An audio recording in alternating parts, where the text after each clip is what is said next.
Sa ngalan ng Ama, ng Anak, at ng Espiritu Santo. Amen. Sumayin niyo ang Panginoon. At sumayo rin. Mga kapatid, buhay ka ba? Tignan mo nga yung katabi mo. Buhay yan? O mukha lang buhay? Paano natin masasabing buhay tayo? Yung bang humihinga ka lang, buhay ka na? Yung gumagalaw ka, buhay ka na ba? Yung nakakakain ka, yan bang ibig sabihin ng buhay? Ang tunay na buhay ay malaya. You are truly alive when you are free. Pero habang ikaw ay nabubuhay sa kasalanan, hindi ka malaya. Habang ikaw ay nabubuhay na may kasalanan, hindi ka talaga buhay. Ikaw ay unti-unting namamatay. Pero tayo'y nagpapasalamat sa Diyos dahil nagagawa niyang imposible na kahit na ang mga patay ay nabubuhay niya. Bakit tayo nagsisimba bawat linggo? Bawat linggo, inaalala natin ang muling pagkabuhay ng Panginoon. Pero bago niya tayo muling buhayin, kailangan muna nating mamatay sa ating mga kasalanan. Aminin natin mga pagkakataon na kung saan mas minahal pa natin ang ating mga kasalanan kesa sa Diyos. Aminin natin ang mga pagkakataon, pinili natin manatili sa kadiliman kesa sa pumunta sa liwanag ng Diyos. Para sa ating pagpapakumbaba, sa pagpapatawad ng Diyos, makita tayong karapat dapat makatanggap sa mga banal na misteryo. Inaamin ko Sa makapangyarihang Diyos at sa inyo, mga kapatid, na lubha akong nagkasala sa isip, sa salita, sa gawa at sa aking pagkukulang. Kaya isinasamo ko sa mahal na Birheng Maria, sa lahat ng mga anghel at mga banal, at sa inyo, mga kapatid, na ako'y ipanalangin sa Panginoong ating Diyos. kawan tayo na makapangyarihang Diyos. Patawarin tayo sa ating mga kasalanan. Patnubayan tayo sa buhay na walang hanggan. Amen.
Manalangin tayo.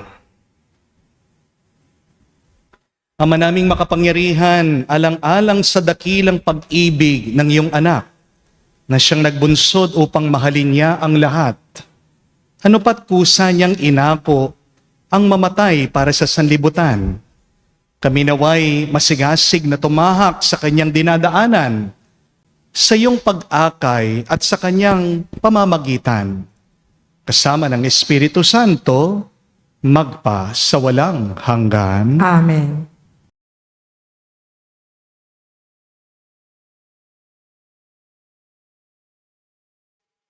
Pagbasa mula sa aklat ni Propeta Ezekiel. Ito ang sinabi ng Panginoong Diyos. Magpahayag ka. Sabihin mo ang pinasasabi ko, bayan ko. Ibubukas ko ang inyong libingan. Ibabangon kayo at iuuwi sa inyong bayan. Kung maibukas ko na ang inyong libingan at maibangon ko kayo, makikilala ninyong ako ang Panginoon. Ihingahan ko kayo upang kayo'y mabuhay at ibabalik ko kayo sa inyong sariling bayan. Sa gayon, malalaman ninyo na akong Panginoon ang nagsabi nito at aking gagawin. Ang salita ng Diyos. Salamat sa Diyos. Sa piling ng puong Diyos, may pag-ibig at pagtubos. Sa piling ng poong Diyos, may pag-ibig at pagtubos. Sa gitna ng paghihirap, tinawag ko ay Panginoon.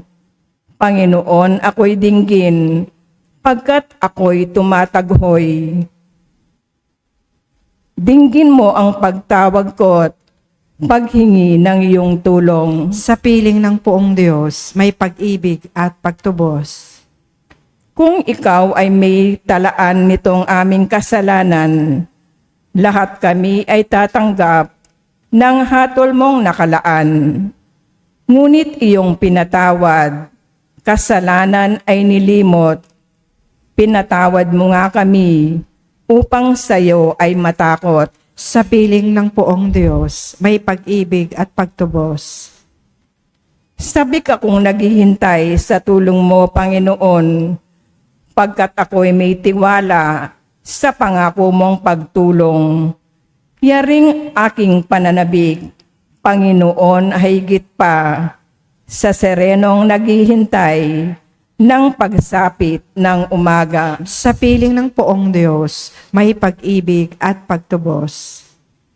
Magtiwala ka, Israel, magtiwala sa iyong Diyos.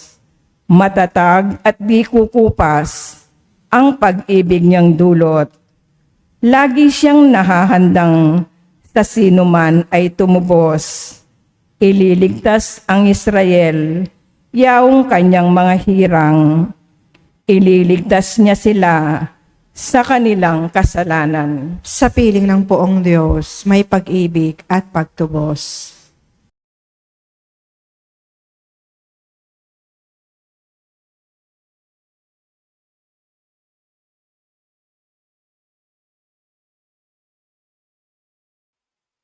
Pagbasa mula sa sulat ni Apostol San Pablo sa mga taga-Roma. Mga kapatid, ang mga nabubuhay ayon sa laman ay hindi maaring kalugtan ng Diyos.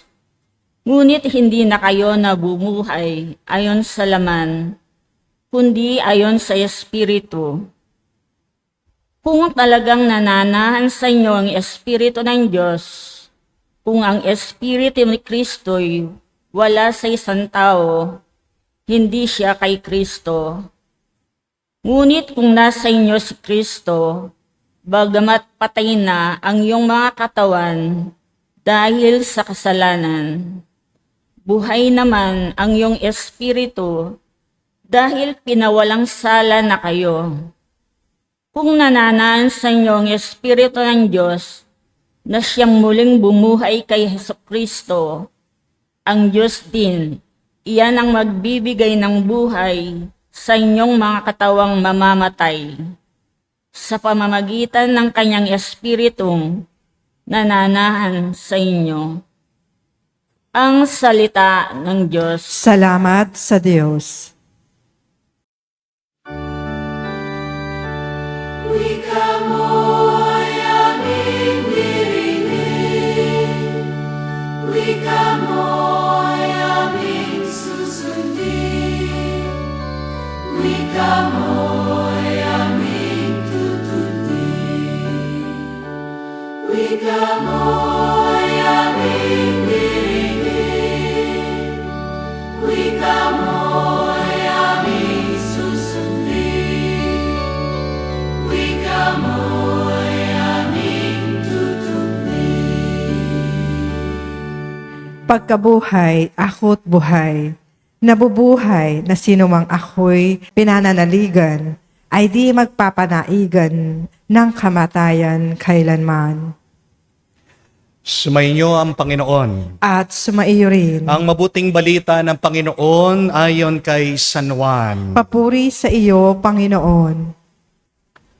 Nung panong yun, nagpasabi kay Jesus ang mga kapatid na babae ni Lazaro, Panginoon, ang kaibigan mong minamahal ay may sakit. Ngunit nang marinig ito ni Jesus ay sinabi niya, hindi magwawakas sa kamatayan ang sakit na ito. Nangyari ito upang maparangalan ang Diyos at sa pamagitan nito'y maparangalan ang anak ng Diyos. Mahal ni Jesus ang magkakapatid na Marta, Maria at Lazaro. Gayon may pinaraan pa niya ang 2 araw matapos mabalitaang may sakit si Lazaro. Bago sinabi sa kanyang mga alagad, magbalik tayo sa Judea. Pagdating ni Jesus, nalaman niyang 4 araw na nakalibing si Lazaro. Nang marinig ni Marta na dumarating si Jesus, sinalubong niya ito. Ngunit si Maria ay naiwan sa bahay. Sinabi ni Marta, Panginoon, kung kayo po'y narito, hindi sana namatay ang aking kapatid. Ngunit nalalaman kong kahit ngayon, ibibigay sa inyo ng Diyos ang anumang hingin ninyo sa Kanya. Muling mabubuhay ang iyong kapatid, wika ni Jesus. Sumagot si Marta, nalalaman ko po'y siya'y mabubuhay uli sa huling araw, sa muling pagkabuhay. Sinabi naman ni Jesus, ako ang muling pagkabuhay at ang buhay. Ang nananalig sa akin kahit mamatay ay muling mabubuhay.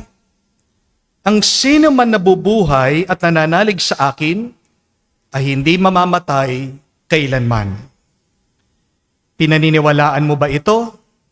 Opo, Panginoon. Sagot niya, nananalig ako sa inyo, kayo po ang anak ng Diyos, ang Mesiyas na inaasahang paparito sa sanlibutan. Si Jesus ay napahimutok. Saan niyo siya nilibing? Tanong niya. Sumagot sila, Panginoon, hali kayo at tignan ninyo. Tumangis si Jesus. Kaya't sinabi ng mga Hudyo, talagang mahal na mahal niya si Lazaro. Ngunit sinabi ng ilan, nakakapagpadilat ng bulag ang taong ito? Bakit hindi niya nahadlangan ang pagkamatay ni Lazaro? Muling napahimutok si Jesus pagdating sa libingan.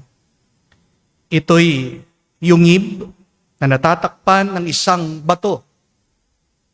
Alisin niyo ang bato, sabi ni Jesus. Sumagot si Marta, Panginoon, nangangamoy na po siya ngayon. 4 na araw na siyang patay. Sinabi ni Jesus, hindi ba sinabi ko sa inyo na kung mananalig ka sa akin ay makikita mo kung gaano kadakila ang Diyos? At inalis nila ang bato. Tumingala si Jesus at ang wika, Ama, nagpapasalamat ako sa iyo sapagkat dinidinig mo ako. Alam ko lagi mo akong dinirinig, ngunit sinabi ko ito dahil sa mga taong nasa paligid ko upang maniwala silang ikaw ang nagsugo sa akin. Pagkasabi nito, sumigaw siya, Lazaro, lumabas ka! Lumabas nga si Lazaro. Nagpupuluputan ng kayong panlibing ang kanyang mga kamay at paa. At nababalot ng panyo ang kanyang muka. Sinabi ni Jesus sa kanila, kalagan ninyo siya nang makalaya.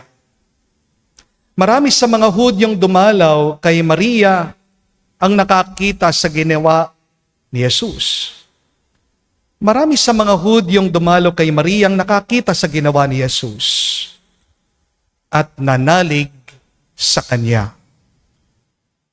Mga kapatid, ang mabuting balita ng ating Panginoon. Pinupuri ka namin, Panginoong Hesus Kristo. Magandang araw po muli sa inyong lahat.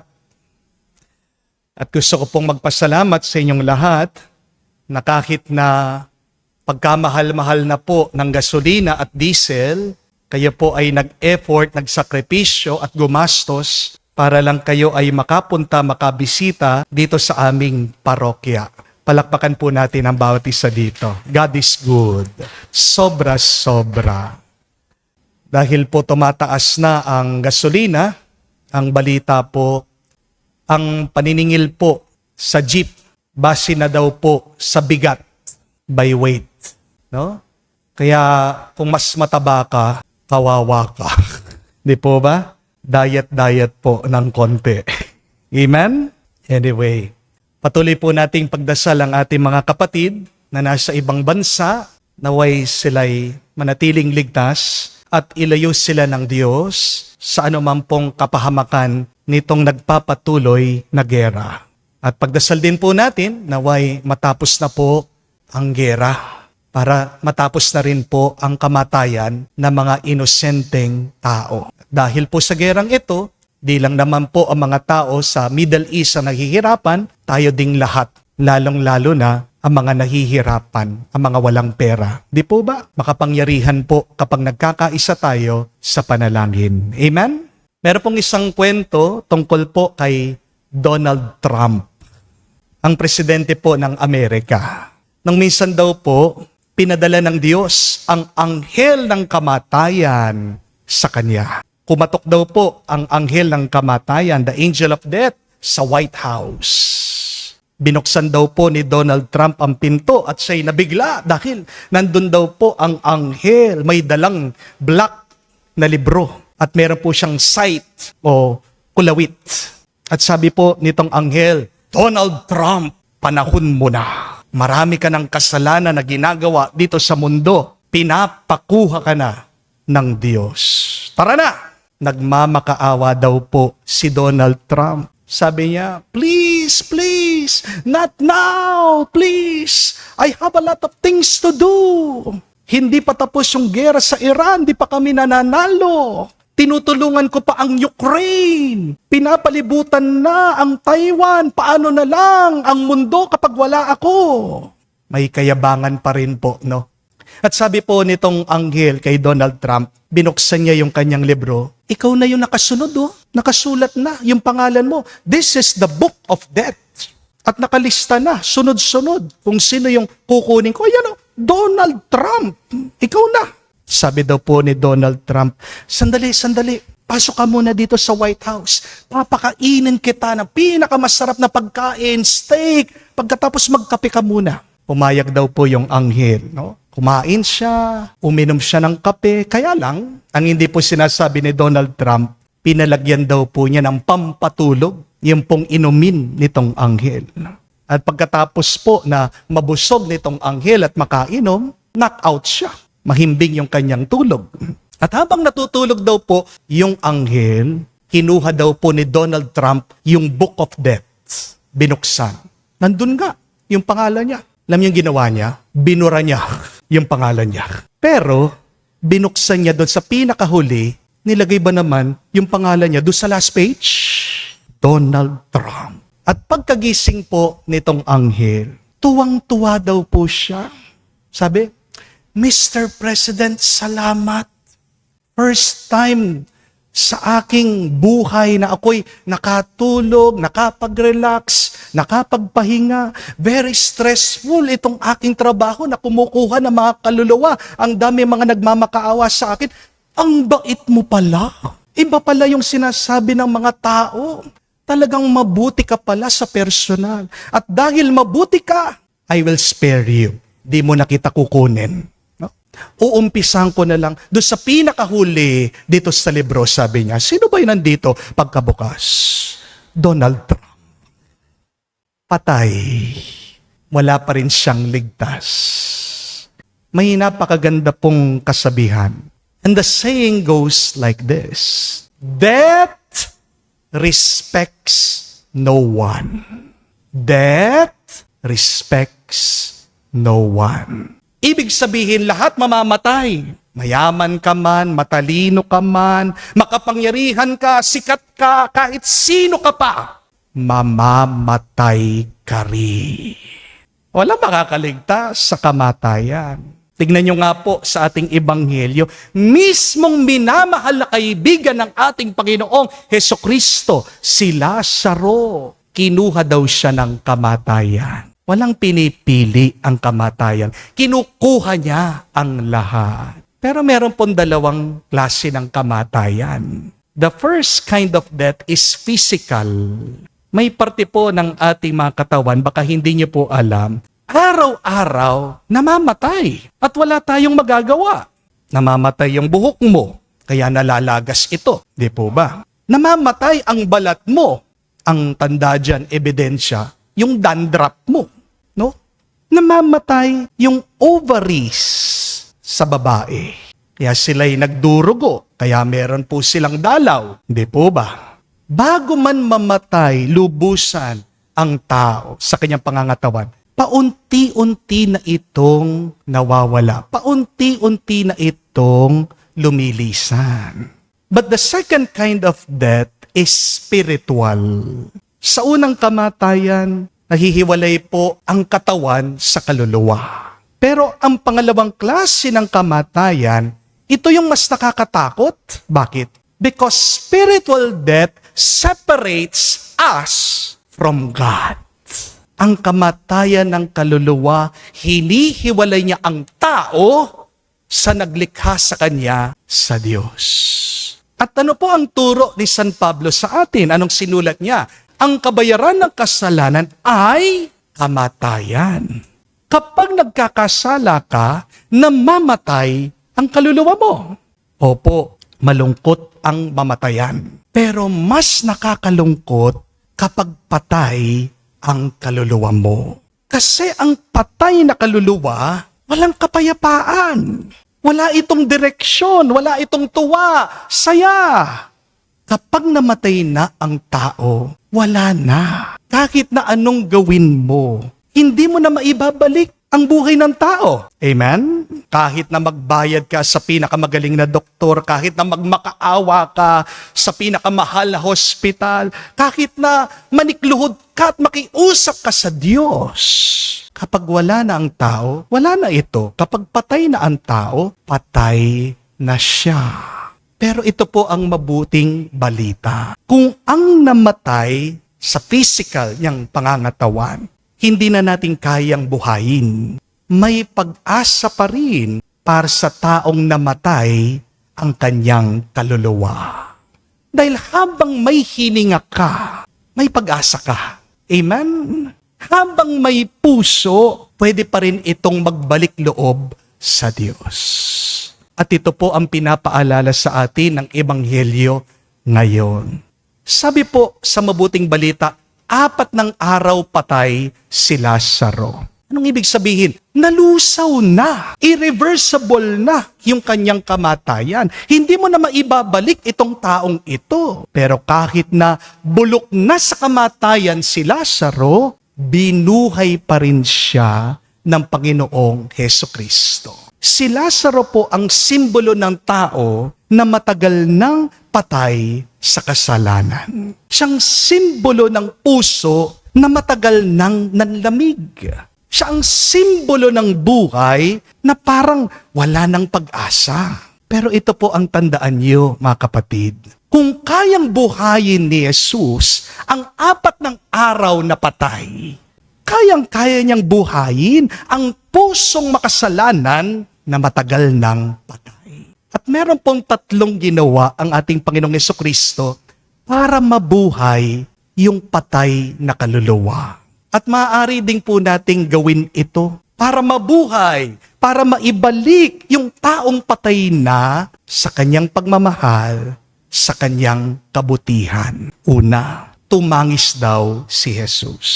Jesus wept. Iba po ang wept sa cried. Magkaiba po ang pagtangis sa pag-iyak. Ang pagtangis po, mas masakit kaysa sa pag-iyak. Ang tanong, bakit tumangis ang ating Panginoong Jesucristo? Hindi dahil wala siyang magawa.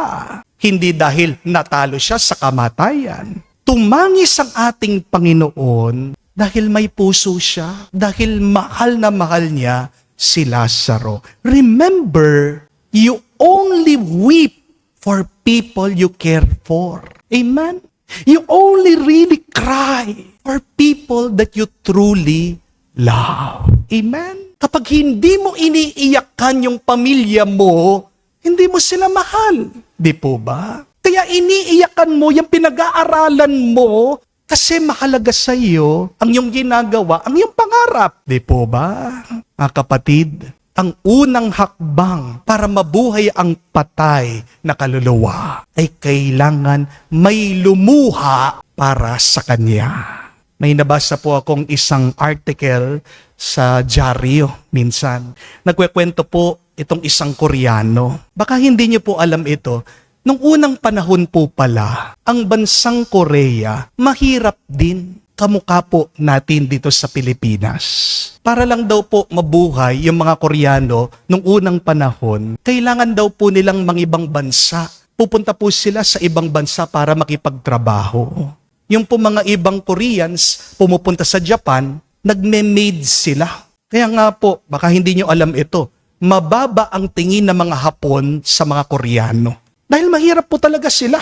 At sa Amerika po, doon po pumupuntang ibang Koreano, nagtatrabaho po sila sa mga factory, sa mga pagawaan ng sasakyan. Nang minsan daw po, dumating ang presidente ng Korea doon sa Amerika. Tinitignan po niya yung kalagayan ng mga ibang Koreans doon. Ang dami daw po dumating doon sa meeting, doon sa meet and greet. At pagkatapos po ng address, kinausap ng presidente ng Korea, yung mga factory worker, nagtanong daw po siya sa kanila. Sabi, meron ba kayong gustong sabihin, itanong sa akin? Meron daw po isang matandang Korean, tumayo siya, kinuha niya yung mic. At ito lang po yung tanong niya, sabi, Mr. President, kumusta na po yung aming pamilya sa Korea? Kasi nung unang panahon, wala pa naman pong internet, wala pong telepono, puro lang po, sulat, mga liham. Kaya sabi niya, Mr. President, kumusta na po yung aming mga pamilya? Kasi namimiss na po namin sila. Hanggang kailan ba kami magtitiis, nagtatrabaho dito sa ibang bansa? Hanggang kailan kami magtitiis bago namin sila makita muli? At alam niyo po, lahat ng mga nandoon, kalalakihan, umiiyak po habang nagsasalita daw po itong matandang Korean. Kasi miss na nila yung pamilya nila. Hindi daw po makalimutan ito nung presidente nila doon sa Korea. Yung pagtangis ng mga mamamayan. Kaya pag uwi daw po niya doon sa Korea, inayos nila yung kanilang ekonomiya para sa mga tao. Para yung mga nasa ibang bansa, makauwi na sila. Hindi na nila kailangan umalis sa Korea para magtrabaho. At dahil po doon, tingnan nyo, isa ang Korea sa mga pinakamayamang bansa ngayon. Tingnan nyo mga kapatid, dahil may tumangis, may nagbago. Dahil may nalungkot, may nangako at may kumilos para sa pagbabago. Ang tanong, tayo mga Pilipino, kailan kaya tayo tatangis para sa ating bansa? Ang tagal na po ng issue, ng corruption na yan. Bata pa lang ako. Yan ang pinag-uusapan. Hanggang ngayon, hindi pa tayo nagsawa. Hanggang ngayon, hindi pa nawawala. Kasi, hindi natin iniiyakan ang kasamaan. Amen? Bakit walang nagbabago? Kasi tinanggap na lang natin ang korupsyon. Amen? Ang iba pa nga, naging napaka-pessimistic. Sabi nila, wala na tayong magagawa dyan. Kahit sinong iluklok mo, ganyan talaga, wala nang magbabago. Kapatid, iyakan naman po natin itong kahirapan sa ating bansa, ang korupsyon nangyayari sa ating gobyerno para malinis ang ating puso at dito magsimula ang pagbabago. Amen? Kasi Ang pusong marunong umiyak ay pusong kayang buhayin ng Diyos. Pangalawa po, nagdasal daw si Jesus bago niya binuhay si Lazaro. Jesus prayed to His Father in heaven. Bago po ang himala, may panalangin muna. Pansin niyo po, hindi agad sumigaw si Jesus, hindi siya agad kumilos. Tumingala daw siya sa kanyang ama at nanalangin siya. Ang tanong, bakit? Para ipakita sa atin, kapatid, ang tunay na pagbabago ng buhay ay nagsisimula sa ugnayan sa Diyos. Amen? Na kapatid, tandaan niyo po, walang resurrection kung walang prayer. Walang muling pagkabuhay kung walang pakikipag-usap at pakikipag-ugnayan sa Diyos. Kaya huwag kayong magtataka bakit marami sa atin hindi nagbabago sa kanilang ugali. Baka ang problema nagkukulang sa dasal. Amen? Marami pong pumupunta dito sa akin, nagpapa-counseling. Pero pagkatapos ko silang makausap, pagkatapos kong mapakinggan yung kanilang problema, isa po madalas ang aking sinasabi sa kanila, magdasal ka, manalangin kayo. At minsan pa nga nagugulat sila parang iniisip, yun lang. Ang layo-layo ng aking pinanggalingan. Pagkatapos sasabihin lang sa akin ng pare, magdasal, panalangin, alam ko na yan. Opo, yun lang muna ang kailangan gawin. Amen? Kasi tandaan niyo po ito, action without prayer is direction without guidance. Kapag kumikilos ka pero hindi mo alam kung saan ka pumupunta, nagsasayang ka lang ng oras, ng panahon, ng lakas. Maliligaw ka. Amen? Action without prayer is effort without grace. Mapapagod ka lang pero walang bunga ang iyong pagod. Action without prayer is noise without power. Mag-iingay ka lang, pero walang nangyayari sa iyong pag-iingay. Amen? Gusto mong merong magbago, gusto mong mabuhay muli, yung iyong pananampalataya, tiwala sa Diyos, gusto mong maayos ang iyong pamilya, gusto mong lumakas ka mula sa iyong sakit, magdasal ka. Tularan mo si Jesus para mabuhayan ka ng pag-asa, huwag kang magsasawang manalangin. Amen? Dahil pag nananalangin ka may tiwala, may himala. Pangatlo po at kahuli-hulihan. Sumigaw daw po si Jesus bago nabuhay yung patay. Hindi lang po umiyak ang ating Panginoong Jesucristo. Hindi lang siya nagdasal. Pero sabi sa ating ebanghelyo, sumigaw daw si Jesus doon sa libingan ng kanyang kaibigan, si Lazaro. Lazaro! Lumabas ka! Kapatid, ang Diyos hindi lang tahimik. Siya'y isang Diyos na tumatawag sa'yo. At ang tawag niya, hindi mahina, hindi malabo, hindi nakakalito. Ang tawag ng Diyos, malinaw, makapangyarihan, nakakapagbigay ng lakas at buhay. At baka hindi niyo po napansin ito. Maraming namatay sa ebanghelyo, pero si Lazaro lang ang tinawag ng Panginoon sa kanyang pangalan. Sabi niya, Lazaro, lumabas ka. Bakit? Kasi ang tawag ng Diyos, personal. Hindi niya sinasabing, hoy, kahit sino ka, lumabas kayo dyan. Hindi. Dahil napakasakit, di ba? Yung tawagin ka, hindi sa iyong pangalan. Napakasarap kapag tinatawag ka ng isang tao, kilala ka niya, tinatawag ka niya sa iyong pangalan. Amen? Tinawag ng Diyos si Lazaro. Ibig sabihin, kilala siya ng Diyos.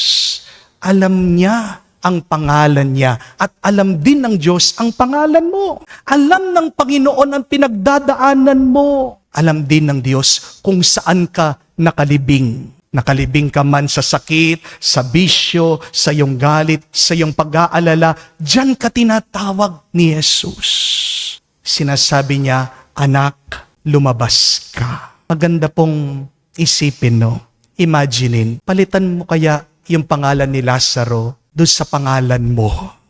Kaya kung kaya sinabi ni Jesus, Mark, lumabas ka.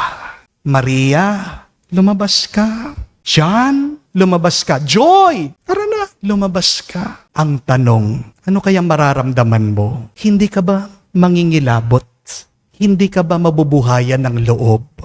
Pero ang tanong, handa ka bang lumabas sa libingan mo? Tinatawag ka na ng Diyos. Sa libingan ng iyong galit, sa libingan ng iyong bisyo, sa libingan ng iyong takot, sa libingan ng iyong kasalanan. Huwag mong sayangin ang oportunidad na mapalapit ka sa Diyos. Meron pong isang kwento tungkol kay St. John Marivianney, ang patron po ng mga pari. Minsan, pagkatapos daw po ng misa, meron isang matandang babae lumapit sa kanya. Tinanong siya, sabi, Father, bakit kapag nangangaral ka, ang lakas-lakas ng boses mo, parang sumisigaw ka na, nabibingi po ako. Sumagot daw po si St. John Marivianney. Sabi niya sa matanda, kaya malakas po ako magsalita. Yung mga salita ko para sa mga natutulog. Tignan niyo nga po mga katabi niyo, baka tulog na. Sabi ni St. John Marivianney, yung malakas sa boses ko para sa mga sarado ang tenga, sarado ang puso. Kaya ako'y sumisigaw para yan sa mga taong walang pakialam. Pero sabi po ni St. John Marivianney, kapag ako'y nananalangin nagdarasal, bumubulong lang ako sa Diyos. Dahil alam ko na uunawaan ako ng Diyos.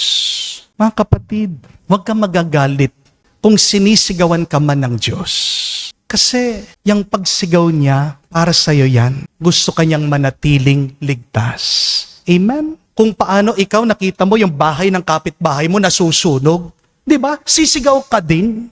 Magagalit ba siya sa'yo? Sumisigaw ka? Hindi. Kasi gusto mo siyang makaligtas sa apoy. Ganyan ang ginagawa ng Diyos. Sinisigawan tayo ng Diyos sa pamamagitan ng ating mga problema, sa pamamagitan ng ating mga sakit, sa pamamagitan ng ating mga pagsubok, kasi ayaw niyang masunog ang iyong kaluluwa sa impyerno. Amen? Minsan ang sigaw ng Diyos, oo, hindi komportable, pero ito ang makakaligtas sa iyo.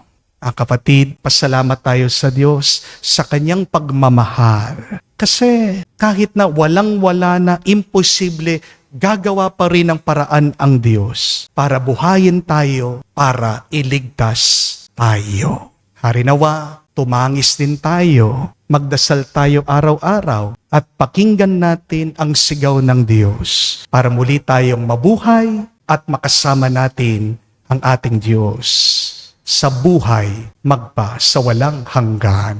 Amen. Tumayo po tayo, ipahayag po natin ang ating pananampalataya, ating sabihin, sumasampalataya Ako ako. sa Diyos, amang makapangyarihan sa lahat, na may gawa ng langit at lupa. Sumasampalataya naman ako kay Hesukristo, iisang anak ng Diyos, Panginoon nating lahat. Nagkatawang tao siya, lalang ng Espiritu Santo.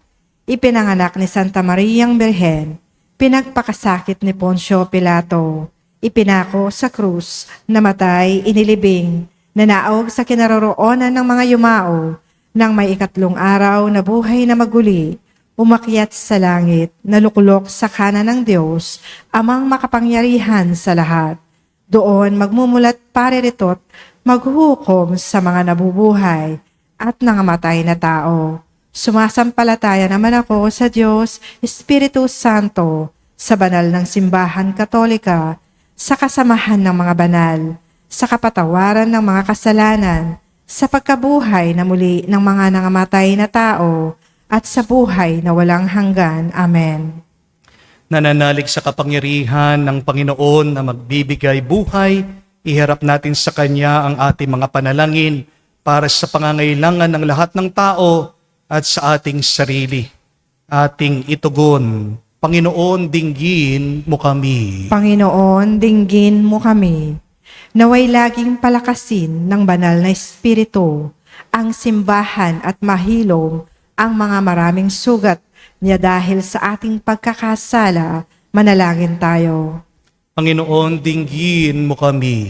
Naway ang ating mga espiritual na pinuno ay maging tunay na kasangkapan ng Espiritu na nagdadala ng buhay at pagkakaisa sa mga grupo at institusyong nasira ng alitan at puot. Manalangin tayo. Panginoon, dinggin mo kami. Naway ang lahat ng nalulugmok sa kasalanan ay makatagpo ng tunay na suporta at paggabay sa pamayanang Kristiyano upang buong tapang nilang sundan ang mabuting balita.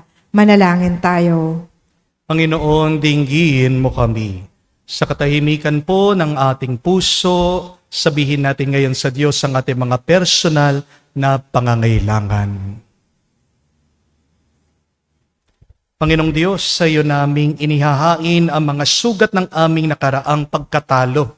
Bigay mo sa amin ang iyong kapangyarihang magbigay buhay na pinamalas mo sa lambak na mga tuyong buto at sa libingan ni Lazaro, sapagkat ikaw ang buhay na walang hanggan na patuloy na nagbibigay buhay sa amin magpa kailanman. Amen.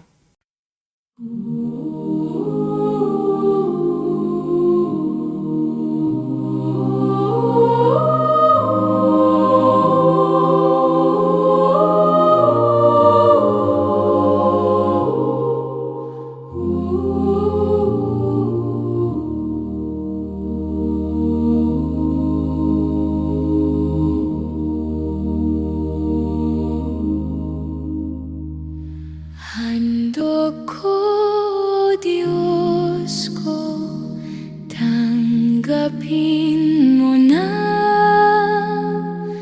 Halay ko, Diyos ko, ikalugod mo na.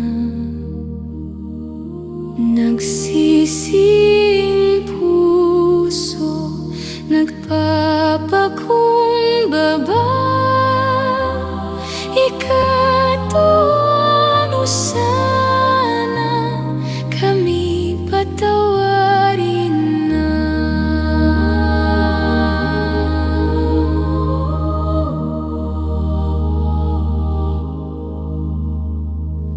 Alay na insenso, hindi ka masaya. Kataasan, hindi ka tangap-tangap. Handog na mahihirap, galing sa dukha. Sa'yo'y kaya-kaya, sa'yo'y katuwa-tuwa.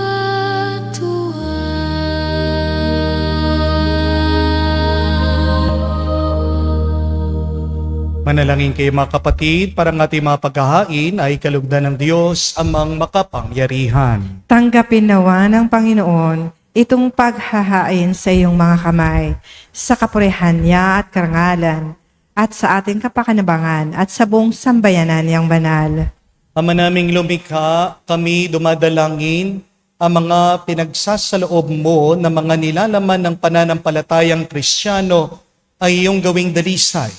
Pakundangan sa pinagdiriwang na pagkahaing ito sa pamagitan ni Jesucristo kasama ng Espiritu Santo magpa sa walang hanggan. Amen. Sumainyo ang Panginoon. At sumayo rin. Itaas sa Diyos sa inyong mga puso at diwa. Itinaas na namin sa Panginoon. Pasalamatan natin ang Panginoong ating Diyos. Marapat na siya ay pasalamatan. Ama naming makapangyarihan, tunay nga marapat ikaw ang aming pasalamatan sa pamagitan ni Jesucristo na aming Panginoon.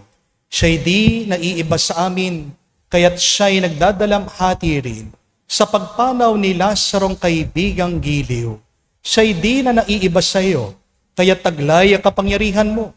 Kanyang binuhay ang kaibigang yumao, sa kanyang pakikiramay sa sangkatauhan, kami kanyang pinakikisamahan, upang may pagdiwang ang mga pahiwatig ng iyong pagmamahal, na sa aming bumubuhay. Kaya kaisa na mga anghel nagsisiawit ng papuri sa iyo, nang walang humpay sa kalangitan, kami nagbubunyi sa iyong kadakilaan.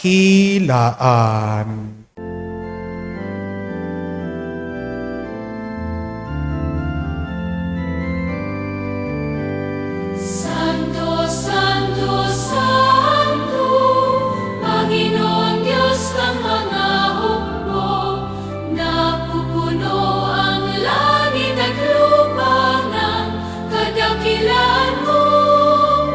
Hosana, Hosana, sa kaitaasan, pinagpalang na paririto sa ngalan ng Panginoon.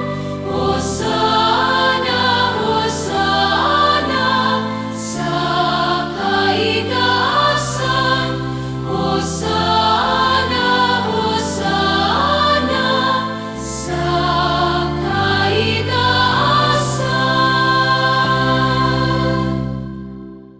Ama naming banal, ikaw ang bukalan tanang kabanalan. Kaya't sa pamagitan ng iyong Espiritu, gawin mong banal ang mga kaloob na ito upang para sa amin maging katawan at dugo ng aming Panginoong Heso Kristo.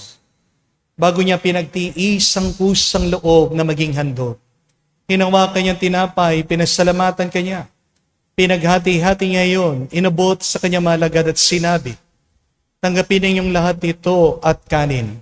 Ito ang aking katawan na ihahandog para sa inyo.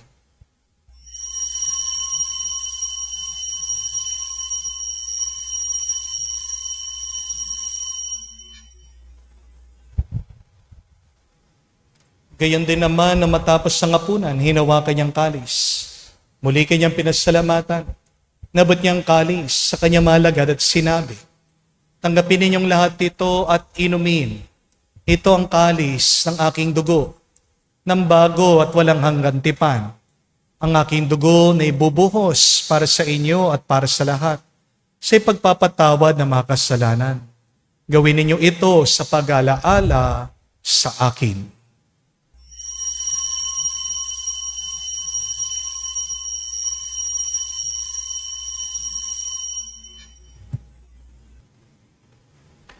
Ang misteryo ng pananampalataya.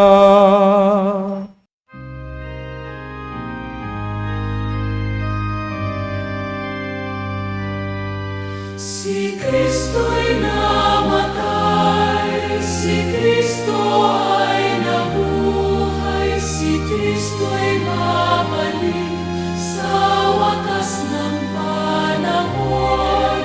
Si Kristo'y namatay,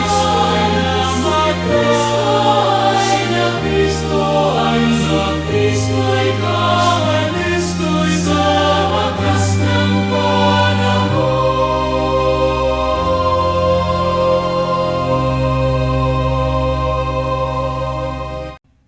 Ama, ginagawa namin ngayon ang pag-alaala sa pagkamatay muling pagkabuhay ng iyong anak.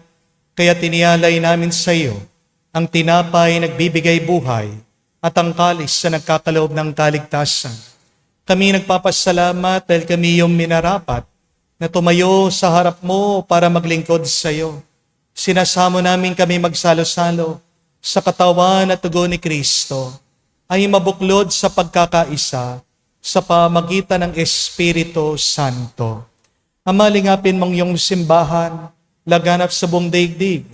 Puspusin mo kami sa pag-ibig.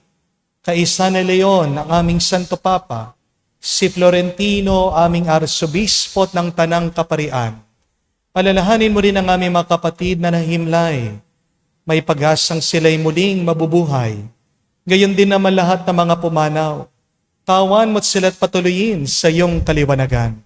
Kawan mo't pagindabatin kaming lahat, makasalo sa iyong buhay na walang wakas. Kaisa na mahal na Birhen Maria, Ina ng Diyos. Kaisa ni San Jose, ang kanyang maluwalhating esposo. Kaisa ng mga apostol at lahat ng mga banal na namuhay dito sa daigdig na kalugod-lugod sa iyo. May pagdiwang nawa namin ang pagpupuri sa ikararangal mo sa pamagitan ng iyong anak, aming Panginoong Heso Kristo. sa pamamagitan ni Kristo, kasama niya at sa Kanya, lahat ng parangal at papuri ay sa iyo, Diyos Ama, makapangyarihan, kasama na Espiritu Santo, magpasawalang hanggan. Amen, amen, amen, amen, amen, amen.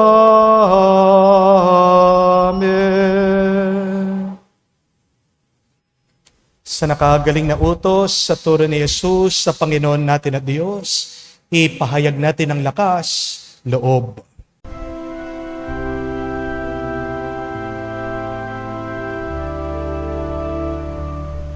Ama namin, sumasalangit ka, sambahin ang ngalan mo, mapasa amin ang kaharian mo, sundin ang loob mo dito sa lupa, para nang sa langit. Bigyan mo kami ngayon ng aming kakanin sa araw-araw, at patawarin mo kami sa aming mga sala, para ng pagpapatawad namin sa nagkakasala sa amin. At huwag mo kami ipahintulot sa bukso, at iadya mo kami sa lahat ng masama. Hinihiling namin kami adya sa lahat ng masama, pagkalooban ng kapayapaan araw-araw, ligtas sa kasalanan, ilayo sa lahat ng kapamakan, samantalang aming pinanabikan ang dakilang araw ng pagpapahayag ng tagapagligtas naming si Jesucristo. Sapagkat iyo ang kaharian at ang kapangyarihan at ang kapurihan magpakailanman. Panginoong Jesucristo, sinabi mo sa mga apostol, kapayapaan ang iniwan ko sa inyo, ang aking kapayapaan binibigay ko sa inyo. Tungayan mo ang aming pananampalataya at huwag ang aming pagkakasala. Pagkalooban mo kami ng kapayapaan at pagkakaisa ayon sa iyong kalooban. Kasama ng Espiritu Santo, magpa sa walang hanggan. Amen. Kapayapaan ng Panginoon ay laging sumainyo. At sumaiyo rin. Magbigayan po tayo ng kapayapaan sa bawat isa. Peace with you po. Kapayapaan po sa inyong lahat.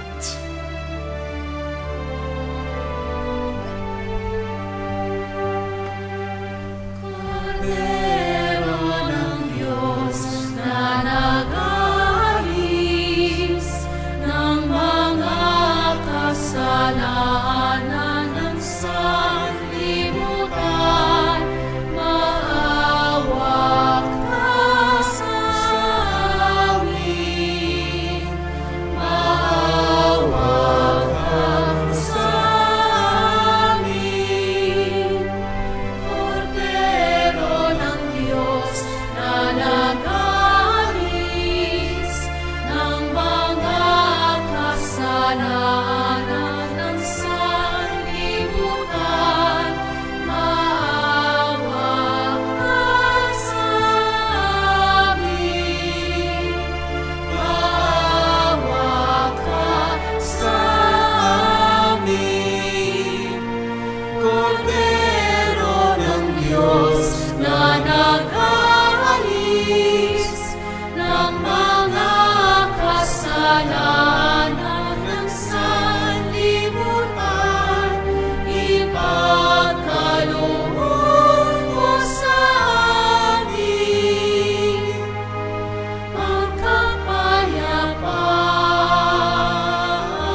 Mga kapatid, naririto ang ating Panginoong Jesucristo, ang Kordero ng Diyos. Siya nag-aalis sa mga kasalanan ng sanlibutan. Mapalad tayong lumalapit sa piging ng Kordero. Panginoon, hindi ako karapat-dapat na magpatuloy sa iyo, ngunit sa isang salita mo lamang ay gagaling na ako.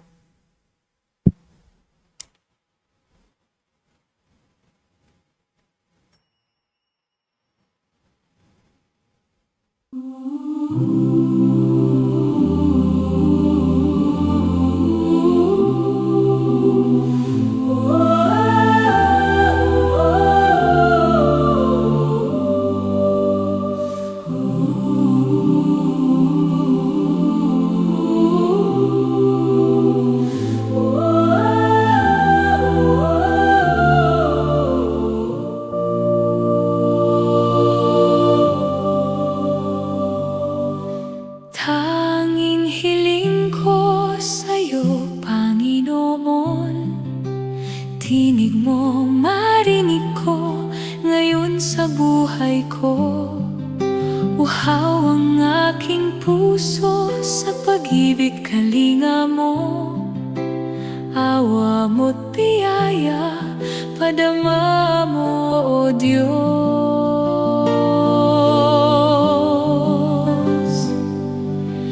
Tanging hiling ko sa'yo, Panginoon, mukha mo ay makita ko sa likha mong mundo. Hawakan aking puso, baguhin mo ako. Sabihin mong kagustuhan mo maging gabay ng buhay ko. Hanap-hanap ka sa mga ulap at tala, di ko malay nandito, buhay pala ang Diyos. Pakita mo ang lakas mo, Panginoon, sa nilikha mong mundo at sa taong mahal mo. Pinakita mo ang pag-ibig sa amin, O Diyos. Nagkatawang tao, inabubuhay mo. Ikaw ang Diyos na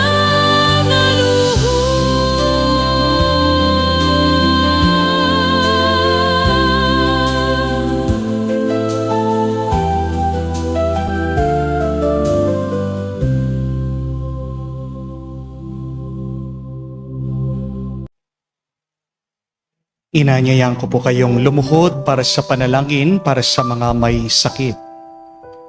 Panginoong Yesus, lumalapit po kami sa iyo ngayon upang idulog ang kagalingan ng mga may sakit. Haplusin niyo po sila at pagkalooban ng panibagong lakas upang sila ay muling makapaglingkod sa iyo. Patawarin niyo po sana sila sa kanilang mga kasalanan at pagkalooban ng kasalanan at pagkalooban ng kagalingang pangkaluluwa. Sa katahimikan po ng ating puso, banggitin natin sa Diyos ang pangalan ng ating mga kapatid na may malabuhang karamdaman para sa kanilang mabilis na kagalingan. Hinihiling namin to sa ngalan ni Kristo, aming Panginoon. Amen. Panalangin para sa mga OFW. Ama, pinapanalangin namin sa iyo ang natatanging kahilingan ng lahat ng mga nagtatrabaho sa ibang bansa. Tulungan mo sila bawat sandali ng kanilang buhay habang nasa ibang bansa.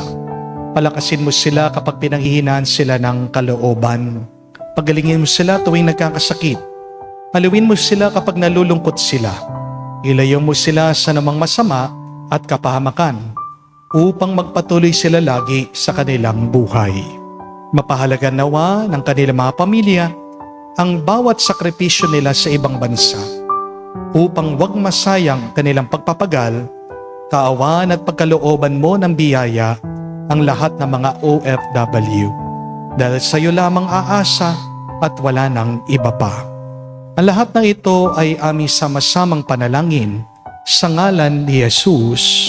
Amen. Banal na muka ni Jesus, kaawaan mo kami. Tumayo po tayo. Manalangin tayo.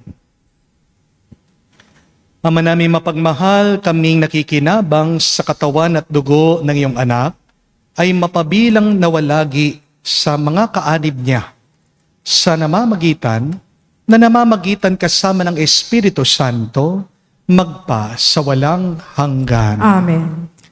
Di po ang aming parokya ay nagpapasalamat sa inyong lahat na mga dumadalaw, nagbibisita iglesia dito sa parokya ni San Jose. Pinagdarasal po namin kayo'y manatiling ligtas at naway maging makabuluhan at mamunga ng mga biyaya ang inyong pagsasakripisyo at pagbibisita iglesia. Palakpakan po natin ang bawat isa dito. Thank you very much po sa inyong lahat.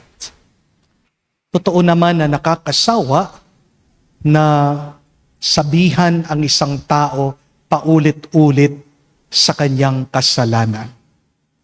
Nakaka-stress, nakaka-frustrate, at maraming gusto ng sumuko, minsan pa nga yung iba gusto na magpakamatay dahil hindi nagbabago talaga ang kanilang mga minamahal. Pero tandaan niyo po, kapatid, pag matagal ng paulit-ulit nagkakasalang isang tao, patay na ang kaluluwa niya. At hindi ikaw ang makakapag-resuscitate o makakapagpabuhay ng kanyang kaluluwa. Ang Diyos lang, si Jesus, ang magbibigay ng panibagong buhay sa kanyang patay na kaluluwa. Pero pwede mong tulungan ang taong yan. Paano? Gayahin mo, sundan mo, ginawa ni Jesus. Una, tumangis siya. Iyakan niyo ang inyong mga pamilya. Pakita niyo na nalulungkot kayo sa ginagawa nila. Dahil kapag hindi ka umiiyak, akala nila okay lang yung kanilang ginagawa. Di po ba? Iyakan po natin, tangisan natin. Tumangis tayo sa nangyayaring korupsyon sa ating bansa. Pero pagkatapos kamukha ng ating Panginoon, tumingala tayo sa langit at magdasal tayo sa Ama. Ang panalangin ay hindi lang paghingi ng mga mabubuting bagay. Ang pananalangin ay pag-uugnay sa Diyos. When you pray, you are in communion with God. Yan ang magpapalakas sa iyo at yan ang magbibigay sa iyo ng grasya. Pagpatuloy mo din, pagdasal, itaas yung taong patay na sa kanyang kaluluwa para ang Diyos ang tumulong sa kanya. Ang taong nagdadasal na may pananampalataya ay makakaranas ng himala. Amen? At pangatlo, kahuli-hulihan, kailangan sigawan natin yung mga patay na sa kanilang kaluluwa. Minsang sigaw lang po, ha? Ang problema ng iba sa atin, hindi pa umiyak, hindi pa nagdasal, sumisigaw na. Di po ba? Kung hindi ka umiyak, kung hindi ka nanalangin, sumigaw ka agad, anong mangyayari sa puso ng tao? Tumitigas. Yung pagsigaw ng Panginoon, huli na lang yun. Para lumambot yung puso, para maging matuwid, malinis ang kaluluwa, iyakan mo. Yung iyak mo, yan ang paglilinis sa puso kaluluwa ng iba. Yan yung tubig para luminis ang pagkatao, ang pag-uugali niya. Panalangin, pagpapalambot din sa nanigas ng ugali ng tao. Doon ka palang sumigaw. At sabi ko nga, minsan lang, isang beses lang, para maipakita mo doon sa tao, sawa ka na, pagod ka na, at pinapaubaya mo na lang siya sa Diyos. Pero kung ikaw ay patay sa kasalanan, mag-ingat ka kapatid, baka palagi kang nakakarinig ng sigaw ng Diyos, patuloy ka pa rin sa iyong pagkakasala. Darating din ang panahon, nahihinto ang Diyos sa pagsigaw, pagtawag sa iyo. remember, we do not have the luxury of time. Hindi mo alam kung hanggang kailan ka buhay dito sa mundo. Dahil pagpatay ka na, hindi ka na makakapagsisi sa iyong mga kasalanan. Habang buhay ka, magsisi ka. Para pagkatapos ng buhay na ito, maging payapa ka. Amen? Huwag mong hihintayin na makita mong yung kaluluwa nasa purgatorio, naghihirapan ka doon sa purgatorio, bago ka magsisi. Wala ka na magagawa. Habang ngayon, buhay ka, humihinga ka, magsisi ka, para hindi maging malala ang buhay mo. Amen? Sinong kailangan mong iyakan? Sinong kailangan mong pagdasal? Sinong kailangan mong minsan lang sigawan? Yan ang assignment po natin ngayong paparating na linggo. Hari nawa, sa muling pagkabuhay ng taong minamahal mo, yan ang makapagbigay sa iyo ng panibagong tuwa para magpatuloy sa paglalakbay sa buhay na ito. Sumainyo ang Panginoon. At sumayo rin. At kayo basbasan ng Diyos, makapangyarihan sa lahat, sa ngalan ng Ama, ng Anak, ng Espiritu Santo. Amen. Ang ating misa ay natapos na. Umayo tayo sa kapayapaan ni Kristo. Salamat sa Diyos.